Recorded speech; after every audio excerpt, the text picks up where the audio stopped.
Hey, what's up, everybody? I want to welcome you to another episode of the Dreamerspro Daily Recap, where we give you a recap of all of the hot topics that we covered that day. You can catch them in their long format and also catch it fully streaming for free on Apple Podcasts.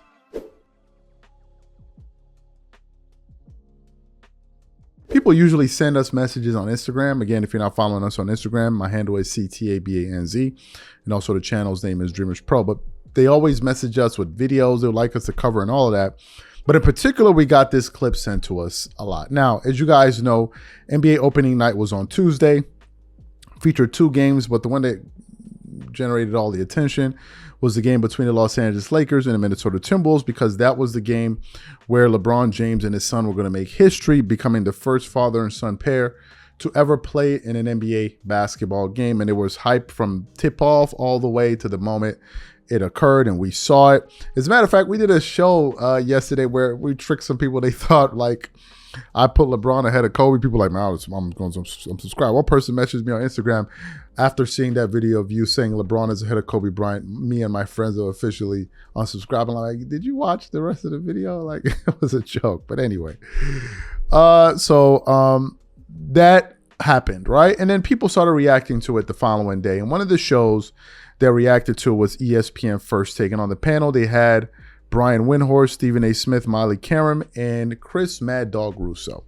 Now, if you know anything about Chris Mad Dog Russo, he's usually the guy that's going to go against the grain on TV, especially when it comes to selecting the greatest moments in sports or the top players who ever played in a particular sport. He's usually an old school guy, and he's not afraid to go against the grain and have his own opinions, even though it may veer away from some of the traditional views that ESPN likes to promote to its viewers. So they were talking about LeBron and Bronny's moment. Miley Karam was talking about how wonderful it was. Brian Windhorst said how great it was. Stephen A. Smith weighed in. Kendrick Perkins weighed in. But when it came time for Chris Mad Dog Russo to weigh in on the moment between LeBron and Bronny James, he absolutely went off, to the point where Molly was actually interrupting him throughout his monologue. And after a while, I was like, man, are they going to mute his mic? Because this is definitely not the type of opinions you see on ESPN when it comes to LeBron James. So what we want to do now is we want to play what Mad Dog had to say about that situation there, and then we're going to come back and react to his comments. Take a listen to what he had to say here. Nobody in America, this might be fun for LeBron. Nobody in America cares that Bronny James played 3 minutes and grabbed 1 rebound and at 11 o'clock at night in the opener. And this is supposed to be a moment that America is going to resonate with. I mean, come on. I'm being serious now. And I love the kid. All right. We know we had the major issue at USC. And LeBron's great. He's an all-timer. He's always been a phenomenal player. He stays out of trouble. Who doesn't like LeBron? I mean, he's not Jordan. But who doesn't love LeBron? Everybody loves LeBron. I can't. But to make a big deal because JJ, and I love Redick. I'm rooting for him hard here. Yeah, me But too. the idea that he put him in for 3 minutes, he grabbed a couple of shots, and this is the greatest moment in professional sports. Mad I mean, we got to Dog. be serious. They made history. Well, It's Ken Griffey LeBron Jr. James. and Ken Griffey Yeah, Jr. but in and the Ken Griffey NBA, made history. he's one of the greatest players of all time. The ultimate dream realized, playing alongside his son in the iconic purple and gold. Can I ask you a question? Sure. If LeBron James is not the second greatest player in the history of basketball, would this be a story? It would be a story, but not nearly as Well, big. this is a story because we're making LeBron. You know, you can make the argument that the Lakers got Bronny to begin with to, as Wendy just said, to energize LeBron.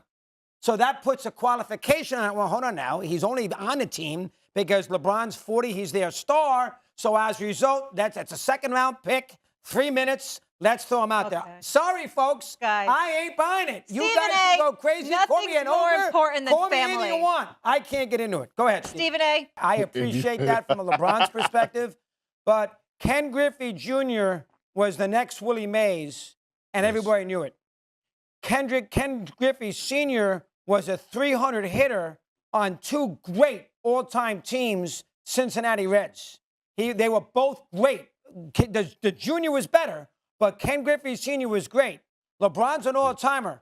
Bronny James, to me, based on his collegiate career, based on the fact that he's LeBron's son, and we're going to placate LeBron, The idea that he's playing 3 minutes, I can argue whether he should even be on a team. He should be in the G League, which, by the way, is what Shaq and Barkley said last night, that he shouldn't be on. He should be on the G League to get minutes. The both of them said that on TNT. So to me, it just feels fake. It feels like, all right, let's give Bronny his 3 minutes. We'll put him in late in the game. JJ making sure it's a big family moment. We can all give him a standing ovation. We'll get the Griffies there. It's not a sports moment. To me, there's a fakeness to it. It's great for LeBron. And if that's the idea, fine. I'll give you that. But from a sports fan's perspective, I don't think anybody is walking around, a sports fan, not an old white guy like me, a sports fan. I don't think anybody is walking around America saying, wow, did you see that Bronny James played with his father last night? That's not happening. You can say it is, but that's a cocoon. That is not happening. So you heard what Chris Russo had to say. What are my thoughts? The first thing I thought was, I can't believe he's allowed to say this on ESPN. Like, I can't believe that they're allowing him to have this view. The moment, look, ESPN gives it away, right? Because 90 to 95% of their analysts are going to always kiss LeBron's butt.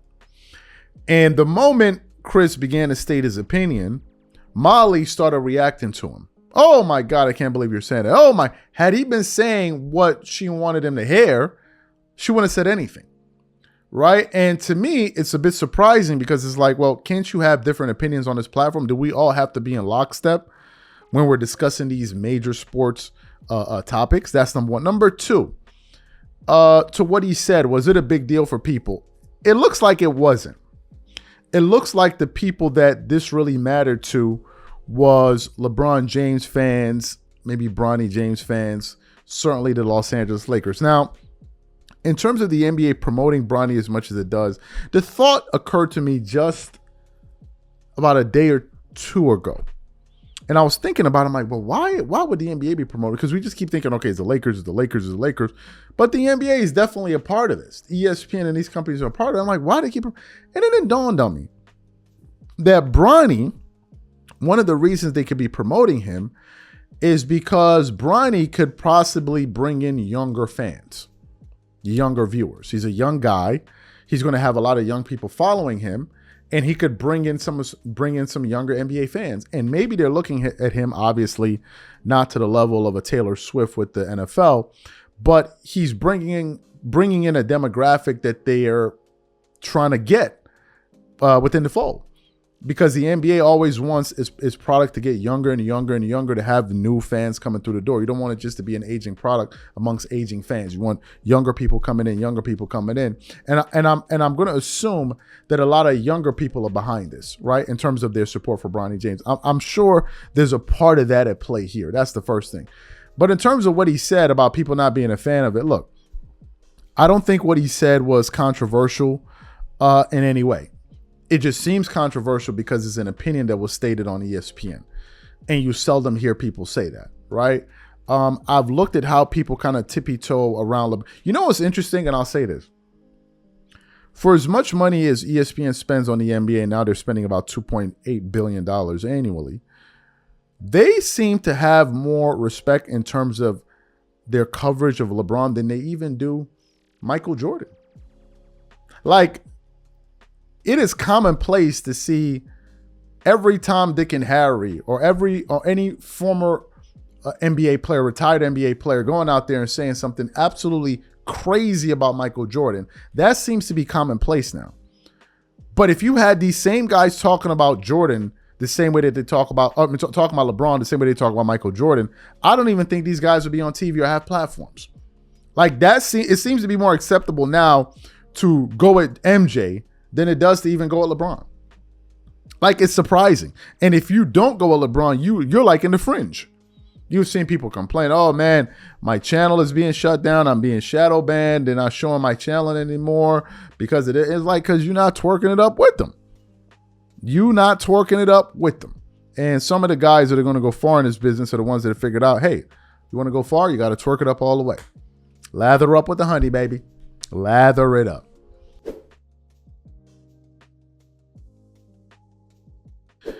This is a pretty interesting one here, and it's something that surprised me, to be quite frank with you.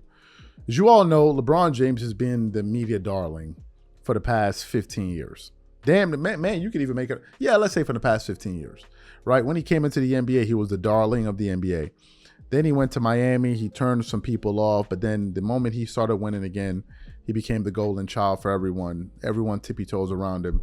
You rarely hear any prominent media member say anything negative about him. And it's been like this for years, right? Been like this for years. A lot of pro-LeBron guys in media scattered all throughout the sports ecosystem. And it's one of the reasons why a lot of NBA fans think that LeBron and Michael Jordan is a real debate. Like they're because of the work of these people, right? But I'm noticing something that frankly is surprising me.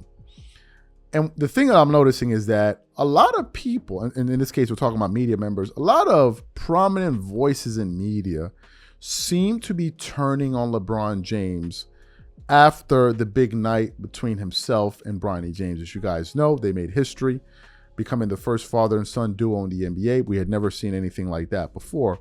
So given the history in terms of the coverage of LeBron and how these people twerk it up every single day on TV and on the radio, how much they just lather each other up and slap each other with honey all day long, one would think that what you would see is one big twerkathon. Everybody would come out, oh, it was wonderful. I'd never seen anything like this. It was like looking into the heavens. I couldn't believe it. The moment they stood up, I was like, wow, the room started glowing. You would expect this, right? But it's been the total opposite. It has been voice after voice after voice after voice coming out and saying, we don't support this. This is a clown show. This is manufactured. This didn't seem real.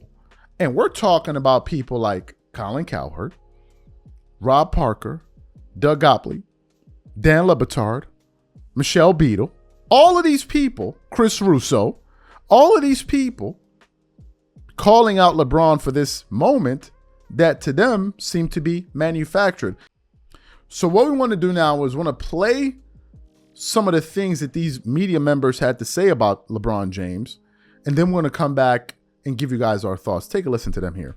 So I felt like last night, it was basically for the lightweights who don't really follow sports, the influencers, Bronny and LeBron are playing, and it was good for their family, that's cool, and their business partners, and that's cool, and influencers and people that don't really watch the game, it will have zero impact. It was cool. It was a moment. First father-son duo. It was great. I get it. It was a moment. It'll have zero impact on the Lakers. In fact, if J.J. Redick is forced to play Bronny, it will hurt the team. I mean, you saw Ant Edwards looked at Bronny as a liability. Let's go attack him. Bronny is small. He's 6'1", and he's not a point guard. He's a 6'1" off guard. He would not be a dominant G League player. He would be a G League player. And I get it. I live in Los Angeles. Red carpet, Hollywood. I get it. I've said before, LeBron carried the league for 15 years. You're doing him a solid. The Lakers told other teams, don't draft Bronny. I get it. I had no animosity. I think it's fun. The Griffies, I'm a Seattle kid. The Griffies, the kid, dad and son play together. I get it. But if we're serious here, this is just fluff. This is for influencer types. The cameras come out. Everybody's taking pictures. I was there. That's fine. I mean, you go to a restaurant in L.A., it's 23-year-olds. I mean, taking pictures of their food. Like, I get it. But for serious basketball people, all I watched was J.J. Redick, and the thing I would be encouraged about, the Lakers' ball movement was better than it was with Darvin Ham. The spacing was better than it was with Darvin Ham.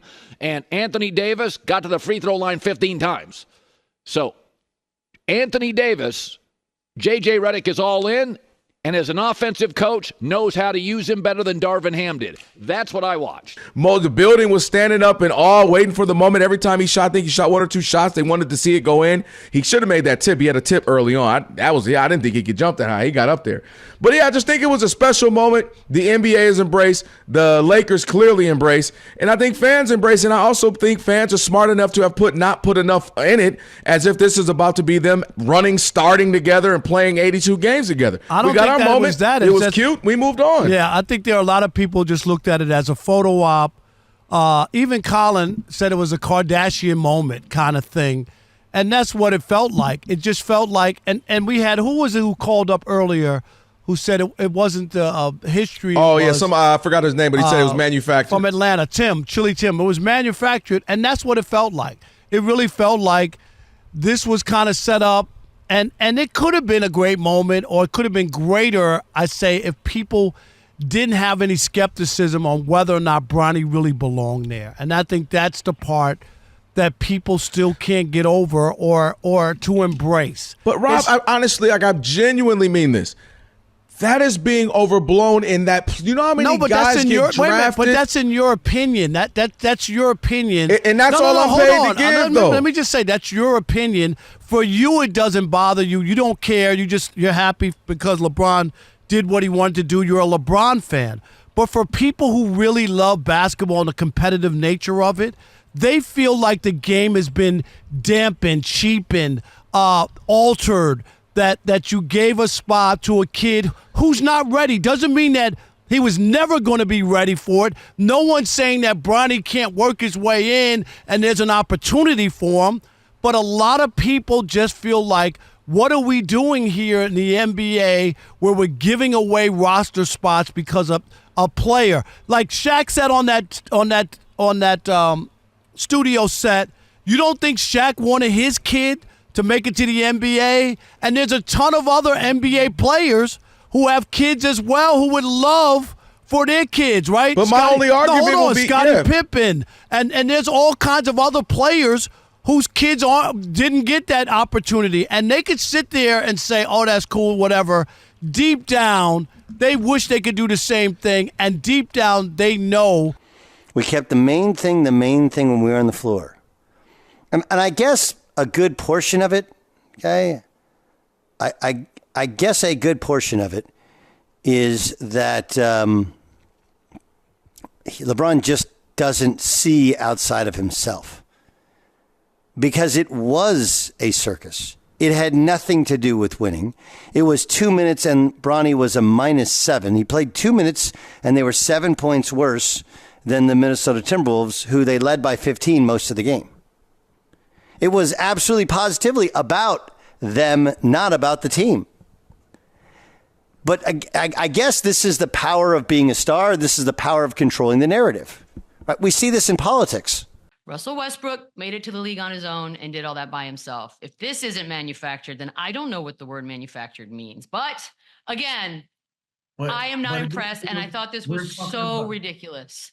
So you heard what they had to say. Now, funny enough, before producing this show, I actually came across an article here from Awful Announcing that was centered on some comments from the Dan LeBatard show. And it has a headline saying, Dan LeBatard, LeBron, Bronny James moment felt manufactured. I like having warm, fuzzy moments, but I like them to be natural and not feel like they're fabricated. I just want to get to the part where they spoke about this. They said the crowd roared and the TNT sports broadcast showed images of the James family cheering as announcers.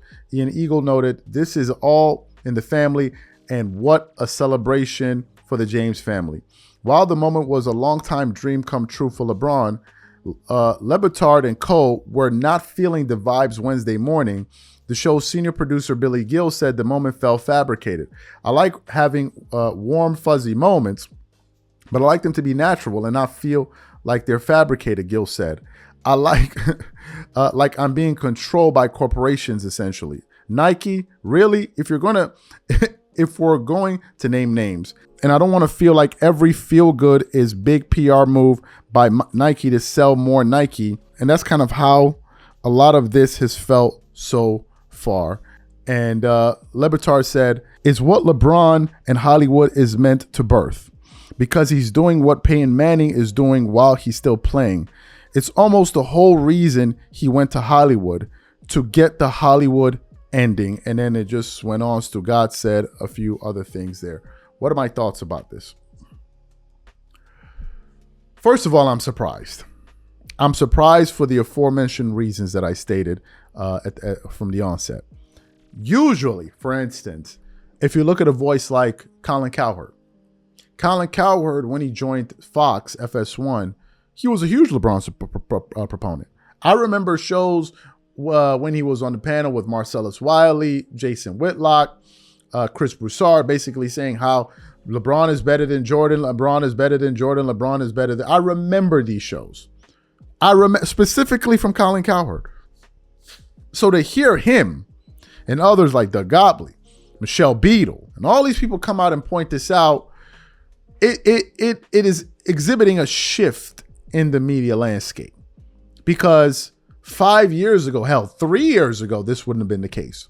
So for all of these people to now start to have, for all of them now to begin to have the courage to say what they're saying, it reminds me of something that's pretty interesting as well. It reminds me of Kobe Bryant. When Kobe was in the heart of his prime, everybody loved him. They were telling, oh, he's great. I remember a show when Colin Cowherd invited Kobe Bryant on the show. He's like, ladies and gentlemen, I want to welcome the best player in the world right now, Kobe Bryant.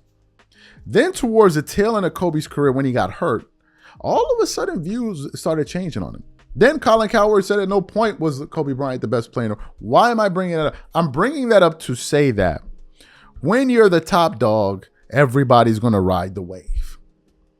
But the moment we begin to see a shift and you start working on your exit plan and your exit plan out of the NBA, they're going to move on to the next big thing.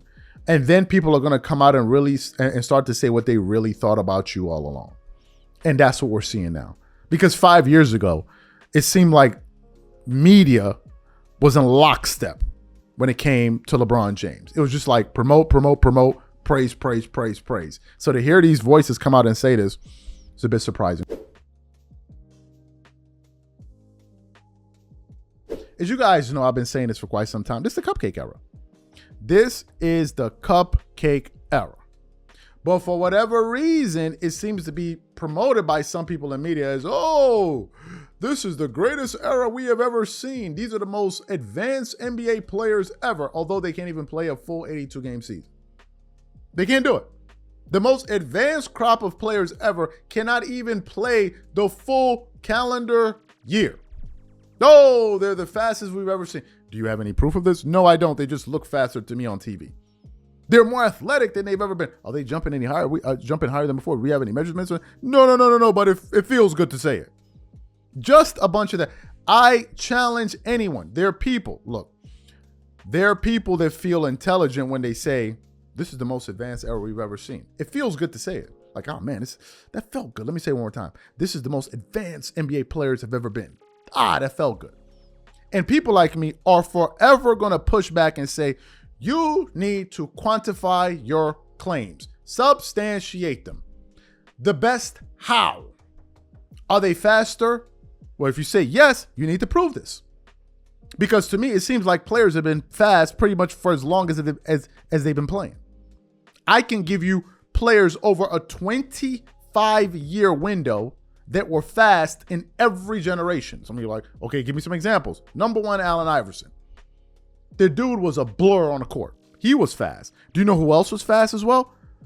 Derrick Rose. Was Derrick Rose playing in the NBA when Allen Iverson was there? No. Do you know who else was fast? John Wall. John Wall was another lightning bolt on the basketball court, and you can go on and on and on. What about athleticism? We can give you guys literally 50 years of examples of athletic NBA players. Literally. We can go all the way back to freak athletes like Wilt Chamberlain, Dr. J. Then, of course, you have the Michael Jordans, the Shawn Kemps. These are just names that are popping up in my head right now. Then you move into the modern era. You have the Kobe Bryants, the Vince Carters, the LeBron James. Then you have the Russell Westbrooks, the Derrick Roses, the Blake Griffins. You have the John Morant. Like, help me figure it out. Who's more athletic than who here? But nevertheless, it feels good. And what they try to do is distill the word better down to, or advanced down to, dribbling and shooting. As if that is all basketball is. Shooting threes and getting and crossing over and getting layups. That's what they try to distill it down to. But for those of us who can process issues and think critically, we're always going to push back on this. And it seems like we're not the only ones pushing back. What am I referring to? I came across a clip from the show that used to be The Old Man in the Three. Now I think is The Young Man in the Three. I can't remember the name properly. But anyway, It was a podcast that JJ Redick used to be a member of. And I came across this clip of Tyrese Halliburton sitting down with who? Former President Barack Obama. Now, if you know anything about Barack Obama beyond the fact that he was a president, you also know that he enjoyed playing basketball. There's even footage of him shooting and all of that, right? So I click on this clip here to see what they were talking about. And essentially what they were discussing was the state of affairs with the NBA. And Barack Obama was absolutely destroying the cupcake era in the face of an actual cupcake member. So for those of you who didn't hear what President Obama had to say, want to play what he had to say for you now about the cupcake era, and then want to come back and continue on the show. Take a listen to him here. But generally in our pickup games, people didn't take it easy on me because I would talk about them after I beat them, and then they'd get mad. And I've got proof because in one of the games, pickup games, not this All-Star game, but I got a bow in my lip, and it split it open. I had to have 12 stitches, and I had to speak the next day. So you can see in this is, I think, Thanksgiving weekend. You can see as I'm talking, I got a little caterpillar right on my lip. It's just the stitches were in there. So and the photographer caught a sequence of me getting bowed. I'm on the floor. There's blood all over everybody's standing over me looking. And I had it printed out and I sent it to the guy who was just some staffer on Capitol Hill. I had it framed and I signed it to him, to the only guy who ever got away with assaulting the president. Is this public knowledge? Like you can find it? Well, I'm sure he's told that story because I'm sure he's got that thing up. That's his fun fact. Yeah. How hard would you play in these games? Well, I just read the room. It's like the All-Star game. You read the room. It's a precedent that's set. Can I say something, though? Y'all got to have a little more pride in that All-Star game. I mean, look, it's not as if y'all don't play pickup during the summers. Right. So you know how to play in a way that, all right, I'm not going to hurt anybody. I'm not going to take anybody out. But that All-Star game's it's broke, man. Well, I mean, like people just like not running, everybody just trying all kinds of. Well, I'm not. It used to be when Kobe and Michael and Isaiah, those guys were playing, man. I mean, they weren't playing the way they did regular season, but they wanted to win. This sounds like a conversation with my pops right now. He's giving me the same speech. It insults the game. Well, all I said is my first All-Star game, I came off the bench. So I'm just reading the room of what's going on, and I'm just going to adjust to whatever. No, I agree, but everybody needs to be just like, all right. We got to lock in better. Lock in better. Well, we had because you're showing out. This is this is your business. This is your product. You don't want people thinking y'all out there just half-assed. That's a good point. We had a full meeting before last year's All-Star game. And it didn't work. It didn't work. Who came in? I'm so mad at myself. Larry Bird came in there and gave us a speech about taking it more serious. Take it more seriously. Could they change the stakes, though, in a real way? To do something to make it where it's like... I mean, the problem is y'all get paid so much now. Although the in-season tournament turned out better than I expected. Yeah. Right? Where people, the incentive there, but partly because the game counted towards the season. Mm-hmm. But y'all need to do something. Because we got to figure it out. Because I ain't watching that thing no more. So you heard what Obama had to say. I want to just take a minute to go back to the initial story. There's a reason why we decided to add that in the audio for you guys. He was talking about a game that he was playing where he got injured and there was blood all over the floor and by one of his staff members, and he made the joke about, oh, yeah, took a picture of it and autographed it, blah, blah, blah. The reason Obama told that story was he was talking about what happens when you give effort. Whenever you give effort and you exert yourself, there may be some room for friction. Friction may occur. It's one of the reasons why you saw the All-Star game when who got his nose broken by who? Dwayne Wade broke Kobe Bryant's nose. We all remember that, right? And he had the mask on his face and all of that. Obama was trying to draw a parallel between him playing a pickup game and the soft-ass cupcake era. That's what he was trying to prove. Then he took it a step further and said, son, the game is whack right now.